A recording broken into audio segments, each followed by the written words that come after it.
Ezra had many kind words to say about me, but the one thing that he didn't say that I will add is I think given what this day is, Holocaust Remembrance Day, is that like many others, I lost exactly, we're able to figure out 86 members of my family during the Holocaust. So that's what makes this on a personal level very meaningful to me. So I thought that in speaking about the Holocaust, I think the people that are here obviously know about it, otherwise I don't think you would be here. So what could I share with you that would be meaningful given how important this day is, and something that also would be interesting? So what I'm going to do throughout this program is discuss some significant aspects of the Holocaust that may surprise you, that I suspect many of you have never heard before. And at the same time, compare it to what's happening now, because not since the Holocaust, and this is all factual, have more Jews been murdered just because they're Jews on October 7th. And how is this the same as the Holocaust? Is it almost the same? Are there aspects of this that are worse than the Holocaust, as strange and as odd as that may sound? And the answer is yes. In some aspects, it's actually worse than what happened in the Holocaust. And the reason why I say that is the Holocaust, certainly in size and dimension, stands unique in history for the mass industrial extermination of the Jewish people, which is unparalleled anywhere in history.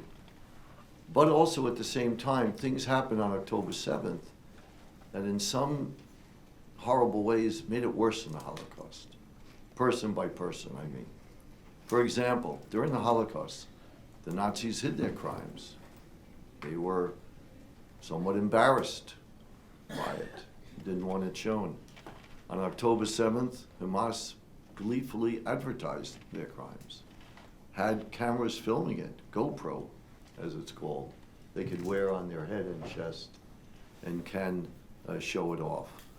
Also, radical Islamic leaders lectured the Hamas terrorists and told them, you can't just kill the Jews. The women especially, you need to torture as long as possible and sexually abuse them as long as possible. And the same thing with everyone else that they find. That didn't happen in the Holocaust. The Holocaust, by and large, there were exceptions. They went to kill as many Jews as possible, as quickly as they could.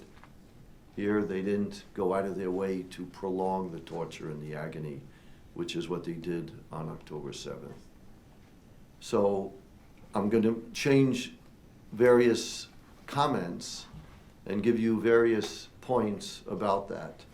And I'll just start with one, and then we could begin to make the introductions. So for example, in 1933, in the last election, when Hitler got elected, only 55% of the German people voted for Hitler.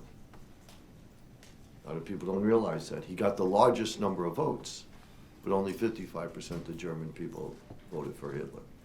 It's important to know because even with the majority of people not voting for somebody, doesn't mean that when people come to power that they can't implement some evil and terrible things.